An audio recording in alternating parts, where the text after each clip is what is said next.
শাক সবজি বাচ্চাদেরকে খাওয়ানো খুবই কষ্ট, কিন্তু এইভাবে যদি শাক রান্না করেন দেখবেন বাচ্চাদেরকে আর খাবার জন্য বলতে হবে না, তারা নিজেরাই খাবে।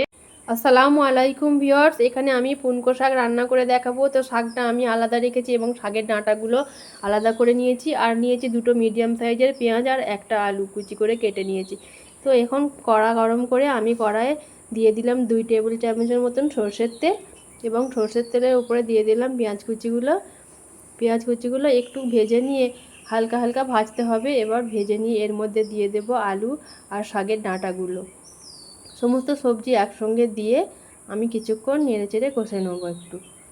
তো সব সবজিগুলো আমি একটু ভালোভাবে মিশিয়ে ভেজে নিচ্ছি। এবার এর মধ্যে আমি দিয়ে দেব পরিমাণ মতো নুন আর লঙ্কা গুঁড়ো, আর কোনো মশলাই আমার এখানে লাগবে না। এবার আমি সমস্ত সবজি আর মশলা ভালো করে মিশিয়ে নেব এবং একটু পানি দিয়ে সবজিটা সেদ্ধ হতে দেব। তো এখন আমার সবজিটা ভালো করে আমি নেড়েচেড়ে নিচ্ছি। এবার ঢাকনা দিয়ে আমি সেদ্ধ হতে দেবো। তো আমার সেদ্ধ হয়ে গেছে, আর দেখুন এবার আমি একটু ভেজে নিচ্ছি। সবজিটা একটু ভেজে নিয়ে এর মধ্যে শাকগুলো দিয়ে দিচ্ছি। আপনারা চাইলে শাকটা আলাদাভাবে অন্য জায়গায় সেদ্ধ করে নিতে পারেন। তো আমি এর মধ্যেই সরাসরি দিয়ে দিচ্ছি। শাকটা মাঝে মাঝে একটু উল্টে পাল্টে ভেজে নেব যাতে শাকটা নরম হয়ে যায়। ঢাকনা দিয়ে আমি শাকটা সবজির সঙ্গে মিশিয়ে কিছুক্ষণ ভেজে নিতে হবে। এইভাবে আমি ভাজতে থাকবো। তো আপনারা যদি আমার ভিডিওটা ভালো লাগে লাইক করবেন আর চ্যানেলটিকে সাবস্ক্রাইব করে রাখবেন। তো আমার লবণ একটু কম লাগছিল, আমি এর মধ্যে আরও একটু লবণ দিয়ে দিলাম। দিয়ে শাকটা একটু ভালোভাবে নেড়েচেড়ে ভেজে নেব। তো শাকটা আমার প্রায় ভাজা হয়েই গেছে। এবার আমি একটু ভালো করে নেড়েচেড়ে নিচ্ছি।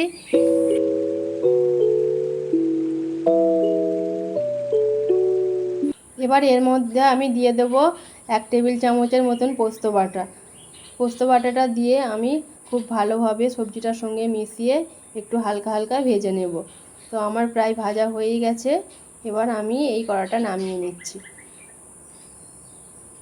এবার অন্য একটি পাত্রে আমি আবার তেল গরম করলাম। তেল গরম করে আমি এর মধ্যে দিয়ে দিচ্ছি একটা ডিম। তো ডিমটা আমি একটু ভালোভাবে নেড়েচেড়ে ভেজে নিচ্ছি।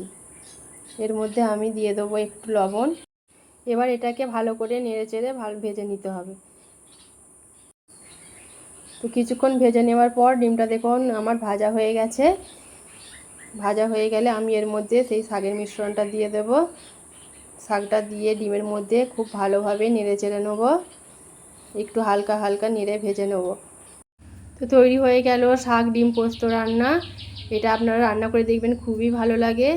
তো যদি ভিডিওটা ভালো লাগে বেশি বেশি করে শেয়ার করবেন, এবং আমার চ্যানেলটা সাবস্ক্রাইব করে না থাকলে সাবস্ক্রাইব করবেন। সবাই ভালো থাকবেন, সুস্থ থাকবেন। আল্লাহ হাফেজ।